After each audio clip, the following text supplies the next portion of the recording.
자, 여러분 안녕하세요. 오늘은 재무 관료에서 정말 중요한 개념이죠. 바로 세금에 대해 한번 제대로 파헤쳐 보겠습니다. 선생님, 근데요, 돈 벌면 세금 내는 거 그냥 세율 하나 딱 정해서 내면 되는 거 아닌가요?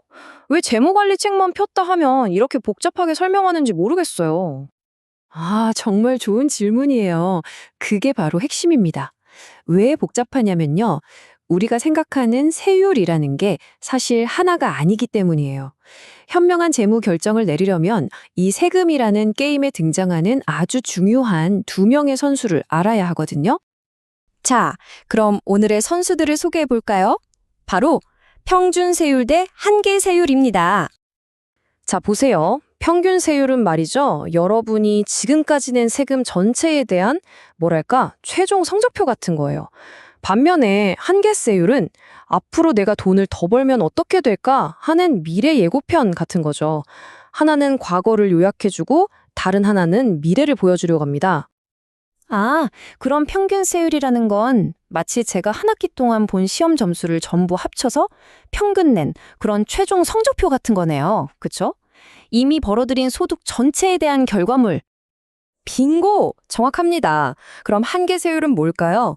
여러분이 기말고사에서 점수를 1점 더 올리려고 할 때 바로 그 추가 1점에 붙는 세금 같은 거예요. 그러니까 앞으로의 행동, 다음 스텝에 대한 이야기죠. 잠깐만요. 그럼 제 소득 전체가 똑같은 세율로 계산되는 게 아니었다는 말씀이세요? 와, 전 당연히 그런 줄 알았는데. 네, 맞아요. 대부분의 국가가 그렇듯 소득이 높아질수록 세율도 계단처럼 올라가는 누진세 구조거든요. 중요한 건 소득이 다음 구간으로 넘어간다고 해서 전체 소득에 높은 세율이 붙는 게 아니에요. 딱 그 새로운 구간에 해당하는 금액에만 더 높은 세율이 적용되는 거죠. 자, 이 표를 보면서 한번 어떻게 작동하는지 살펴볼까요?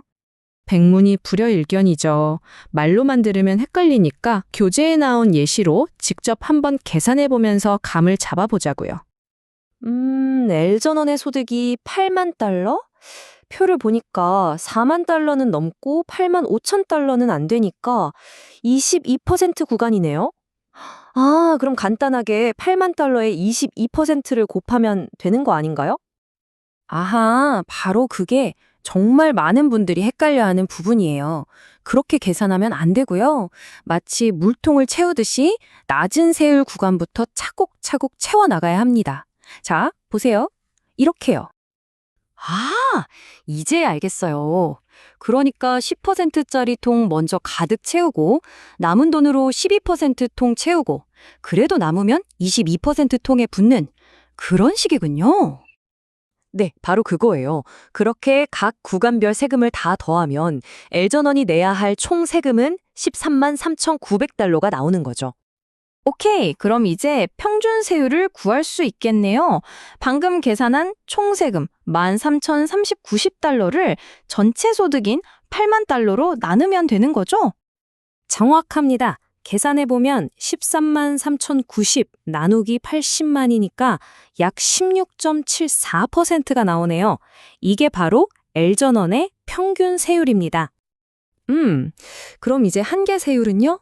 아까 그건 내가 앞으로 1달러를 더 벌 때 적용되는 세율이라고 하셨죠? 맞아요. 아주 잘 기억하고 있네요. 엘전원의 소득 8만 달러는 지금 어느 구간에 걸쳐 있죠? 그렇죠. 22% 구간이죠. 그러니까 엘전원이 여기서 1달러를 더 번다면 그 1달러에는 22%의 세금이 붙는 거예요. 그래서 한계 세율은 22%가 되는 겁니다. 와, 16.74%랑 22% 생각보다 차이가 꽤 크네요.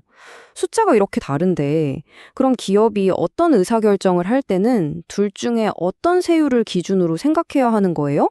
뭐가 더 중요한 거죠? 바로 그 질문이 이 강의의 모든 것이라고 할 수 있습니다. 결론부터 말하면 재무적인 의사결정을 할 때는 한계세율이 훨씬 더 중요합니다. 왜냐하면 기업이 새로운 투자를 할지 말지, 새로운 프로젝트를 시작할지 말지를 고민하는 건 전부 미래에 대한 이야기잖아요. 앞으로 새롭게 벌어들일 돈에 대한 세금이 얼마인지를 알아야죠. 아, 그러니까 평균 세율은 과거에 대한 정리 같은 거고, 한계 세율은 미래를 계획하고 예측할 때 쓰는 거군요. 내가 이 프로젝트를 성공하면 그 이익 중에서 정부가 얼마를 가져갈지 알려주는 진짜 중요한 숫자네요. 네, 완벽하게 이해했습니다. 그래서 재무관리에서는 특히 미래의 현금 흐름을 예측하고 투자 결정을 내릴 때는 언제나 이 한계세율을 사용해야 한다는 것, 이게 오늘의 가장 중요한 핵심입니다. 자, 그럼 마지막으로 여러분께 질문 하나 드릴게요. 만약 여러분이 한 회사의 CEO라면 야심차게 준비한 신제품이 대박이 났을 때 그 추가 이익에 대한 세금을 계산하기 위해 어떤 세율을 사용하시겠어요? 이 질문에 망설임 없이 답할 수 있다면 여러분은 이미 재무적으로 현명한 의사결정의 첫걸음을 뗀 겁니다. 이 둘의 차이를 아는 것이야말로 단순한 시험 공부를 넘어 여러분의 미래 자산을 바꾸는 아주 중요한 열쇠가 될 수 있습니다.